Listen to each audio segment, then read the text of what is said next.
This is Christina Musney from the Division of Infectious Diseases at the University of Alabama at Birmingham. And we have an exciting IDSOG Ask the Expert topic today on our neglected sexually transmitted infection, trichomoniasis. I'd like to introduce our two speakers for today's presentation. The first is Dr. Olivia Van Gerwen, who is a brand new assistant professor of medicine here with me at UAB. She just completed a 3-year ID fellowship as our STD research fellow. And she is going to be interviewing our trichomoniasis expert, Dr. Patricia Kissinger, who is a professor in the Department of Epidemiology at Tulane University, and also the lead author of the Trichomonas section in the new 2021 CDC STI Treatment Guidelines, which was just published in the MMWR last week. So Libby and Patty, welcome, and I'm excited to hear your presentation today. Thanks, Christina. So thank you for talking with me, Patty. I wanted to start by just seeing if you could tell everyone a little bit about what's new in the STI Treatment Guidelines for 2021. What are some of the big updates we should know about TRIC? Sure. Thank you, Christina and Libby, for inviting me to do this talk. So the most exciting or most notable thing that's happened in the STI treatment guidelines is the change of the dosage. Previously, it was single dose for metronidazole, and now because of a randomized trial that I did with your group and others, we are now noting that the single dose is not sufficient. We first did the first study in HIV infected or HIV positive women, and now we've done it in HIV uninfected women, and we found that a similar finding that the single dose is not adequate to clear the infection, and so multi-dose is required. 7 days of metronidazole is required. So that's the recommendation for women that's changing. Can you talk a little bit about what the recommendations are for men who have trichomoniasis? Yes, well, unfortunately, we don't have enough data in men. So both of these studies, the one that was done in HIV infected and uninfected women, was only done in women. We don't have enough information in men. We do know that trichomonas is highly transmissible sexually. We know that from a study that is about 10 years old now, that about 70% of men who are exposed to trichomonas from their female sexual partners have it themselves. And so we know that it exists in men, but we do not have a randomized trial in men. So we're looking forward to doing that study in the future. Or actually, we're actually undergoing a study, and Dr. Christina Musney is the PI on that study at UAB, and so we're doing that right now, hoping that we can reconcile that. Yeah, that's really interesting because now there's a different treatment for men than for women for the same STI. So I think that's really great that there's a lot of movement forward in trying to figure out how to best treat men and understand the epidemiology of this infection in men. So back to the women, what are some of the things we should be thinking about with this new regimen for women, since they'll be taking the medication for a long time? Is there a concern for adherence? What were the findings in those studies? So back in the 70s, there was a big push to move antimicrobial treatment to single dose.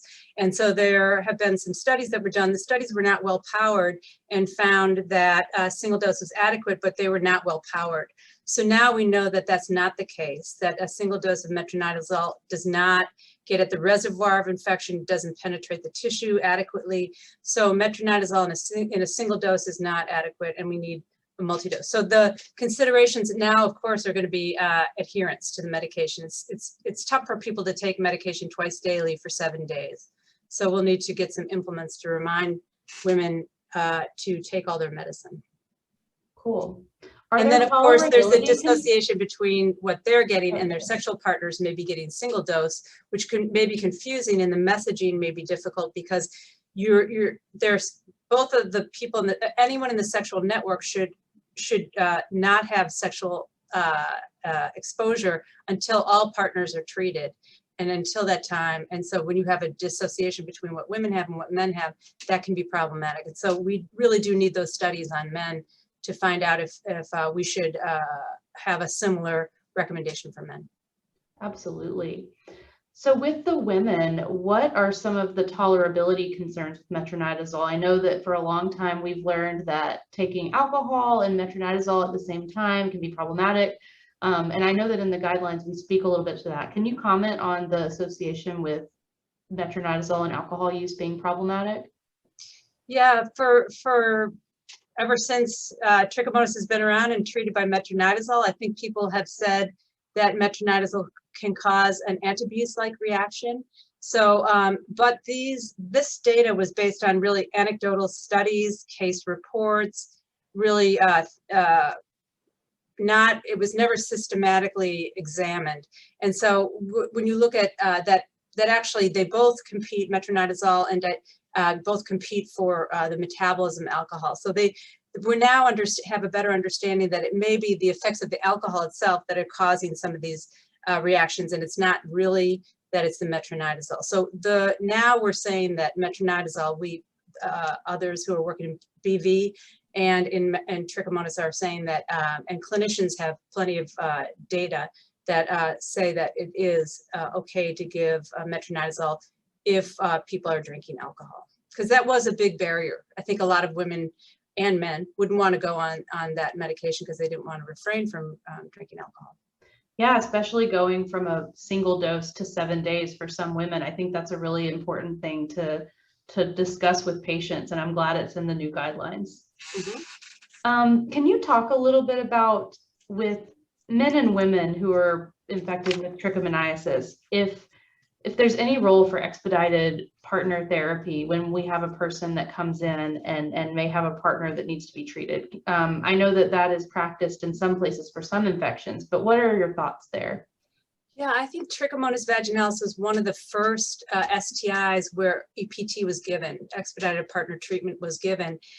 There wasn't really good evidence for it. It just made logical sense. You have two people that are infected, you have a sexual network that's infected, you should treat the partner empirically or presumptively treat them.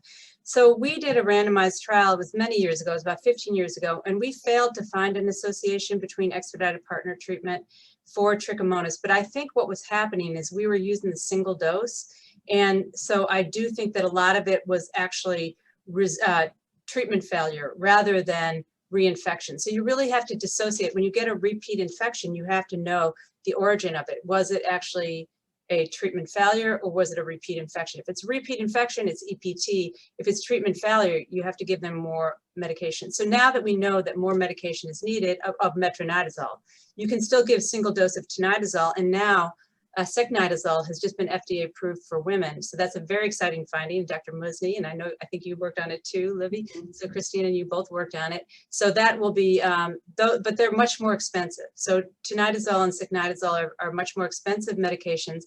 May be possible in resourced countries, in lesser resourced countries where the lion's share of infection occurs, it may not be possible. So yeah. Yeah, seems like there's more work that needs to be done there. What are some of the barriers to EPT from like a public health standpoint that you see or you anticipate? Yeah, so EPT in any STI, it goes down, there are many different barriers. So first of all, the patient has to tell you who the partner is. You have oftentimes to write a script, or you might need to know the name of the partner, you might need to know the birth date of the partner.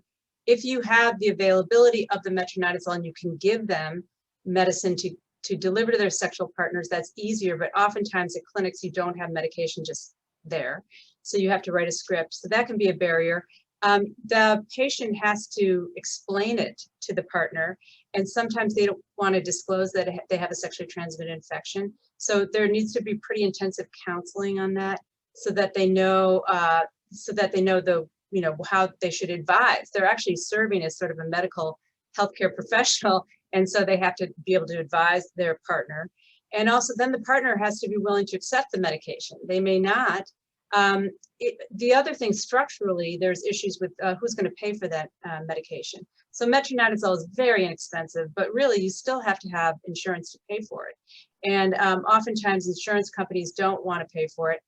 There was at least one cost study showed that it was cost effective if the index patient, the person who originally got infected, and their sexual partners are receiving care at the same institution or under the same insurance, but that we can't always guarantee that that's the case. So there's cost issues, there's structural issues, there's patient issues, the provider issues. Many providers may be cautious about giving medication to a patient they've never seen, though it's done all the time. You don't necessarily, when you write a script, you don't necessarily watch a person taking the medication. Right. So that logic doesn't really always fall, but it is, there are those concerns. And sometimes it's the nurses that are the most cautious of this, because they are, you know, they may not have all the information, or maybe they do, and maybe they just don't feel comfortable with it. Right. Yeah, it seems like there's also probably some bigger structural barriers too, with, you know, state by state legal and public health considerations as well. So that's Right. definitely a ripe area for the future, I think. EPT, expedited partner treatment, is allowable in almost all states of the union, and so it is legal. So we're almost there on that, but there's I think 1 or 2 states that don't allow specifically metronidazole. But it will be a problem, I think. No, so I think it's mostly that we don't have the insurance is not there for it. Interesting, very interesting. Can you speak a little bit about if there's anything in the STI treatment guidelines regarding trichomoniasis and pregnancy? It seems like that's an area that is vastly understudied in a lot of STIs, but I'm not sure if you have any thoughts about pregnancy and trichomoniasis. Well, I know you do. I sure do. You just did a meta-analysis on it with our group. So very exciting. So there had been studies that have looked at it, and the common dictum is that, or the common understanding now is that it does cause issues in pregnancy. So it can cause preterm birth, premature rupture of membranes, and small for gestational age.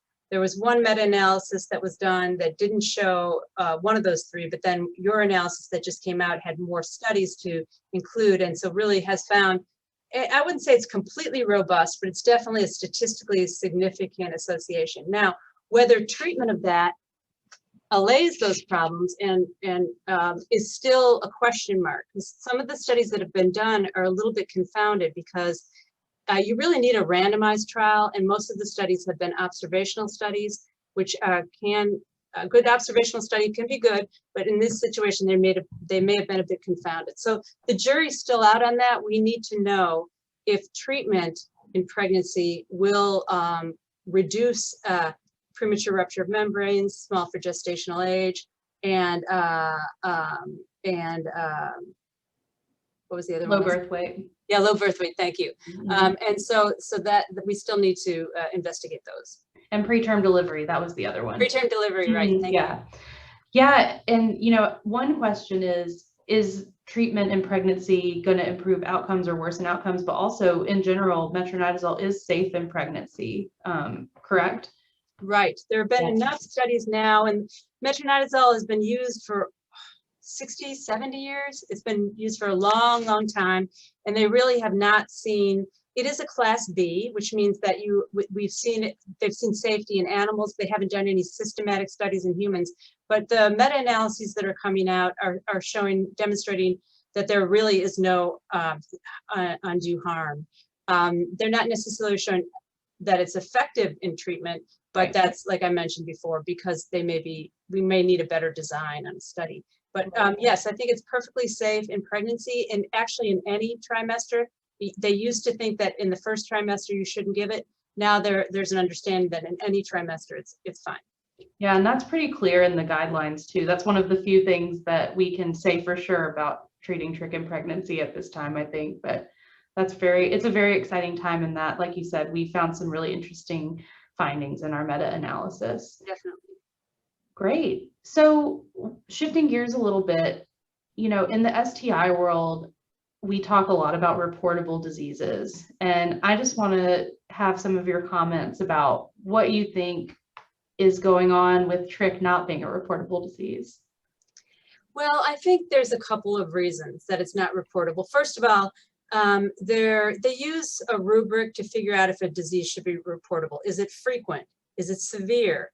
Does it cause inequities? Are there high costs associated with it? Is it preventable? And is it communicable? I think we can say yes to most of those. But some of them, for example, some of them are a bit nuanced. So certainly it's very frequent. We have 3.7 million cases every year, which is just astounding. It's probably the most frequently, it's the most common treatable STI. It's been estimated to be the most common treatable STI. Severity is mounting through your meta-analysis and others. We're finding, at least in pregnancy, it's a problem. We also know that in the absence of like PrEP and treatment as prevention, that it can cause excess chance of getting HIV. There's also a couple of studies that demonstrated that excess risk in cervical cancer. So these are things, so severity is, the information is mounting on that. Inequalities are uncontested. You see rates 4 to 6 times higher in African Americans and Latinx compared to Caucasian or white counterparts. Cost, that's another one that's really hard to say because we don't surveil it. And so we don't have excellent information on that. But a couple of studies, one done by Lazenby et al., found that it would be very highly cost saving, could save as much as $159 million if you just surveilled HIV positive women and treated them, because you could prevent so many HIV infections. So it's still, so definitely cost is there. Communicability, we know from Arlene Senya and others worked on a study that found that 70% of men who had trichomonas positive or trichomonas infected a female sexual partner were infected themselves. So it's highly communicable. Now, the thing I think that's really killing us is the public interest. I think that most people don't know what trichomonas is. Most providers, many providers don't know what trichomonas. You hear a lot of people say, oh, it's a nuisance in STI. It's not really, and some people don't even believe it's an STI. It is uncontestedly an STI, but whether we can get public interest is another issue. So for the moment right now, it's not a reportable disease. I think another thing is what we don't know, we're not really 100% sure is, should we be treating all these asymptomatic cases that we get? So now with the proliferation of many nucleic acid amplification tests, we're finding many people that are infected or positive, testing positive, but does that morbidity, is that important?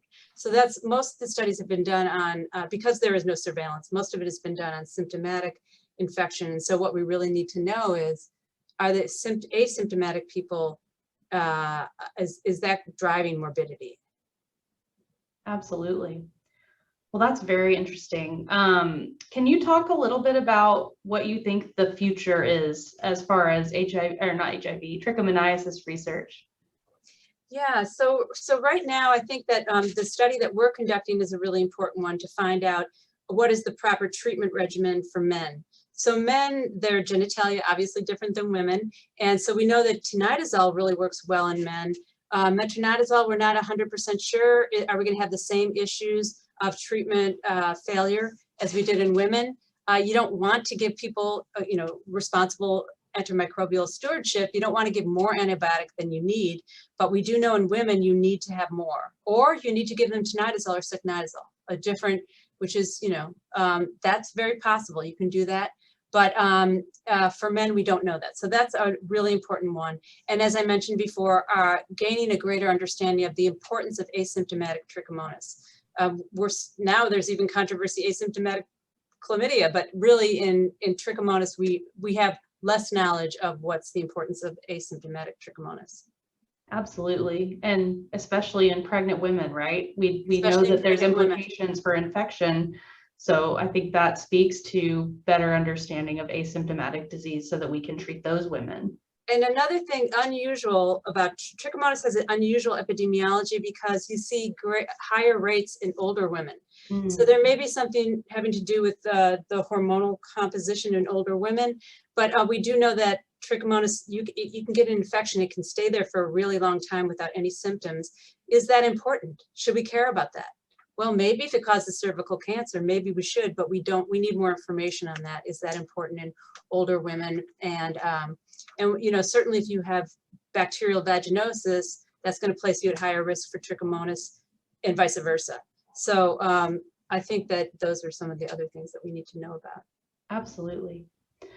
Well, thank you so much for talking with me today about this. Is there anything else you wanted to let the folks know about trichomoniasis and the new STI guidelines? I'm just looking forward to it no longer being a neglected STI, because right now it's definitely a neglected STI. Dr. Musney wrote a very nice article on that. I think that we need to increase public awareness of it so they can make a decision if they want to be tested for this. There are so many tests available. There are point of care tests. There are on-demand tests. There, the simplest test is, of course, just a wet prep, which is easy to do, but they go all the way up to nucleic acid testing. There's bedside testing, there's OSM, Solana, and others. So the testing is there. So now we need to know, what do we do when we get a positive? And so certainly if a woman is pregnant, definitely. If a person is a sexual partner of somebody who's pregnant, definitely. And if there's any chance that they're in a environment where they're at higher risk for HIV, definitely. So we may need some nuanced surveillance recommendations. And so I think we need more data on that. Absolutely. Well, great. This was really, really awesome. And it was so good to talk to you as always. Thank you. And thank you for all the collaboration with you all. So much fun to work with you. Always fun. All right. Okay.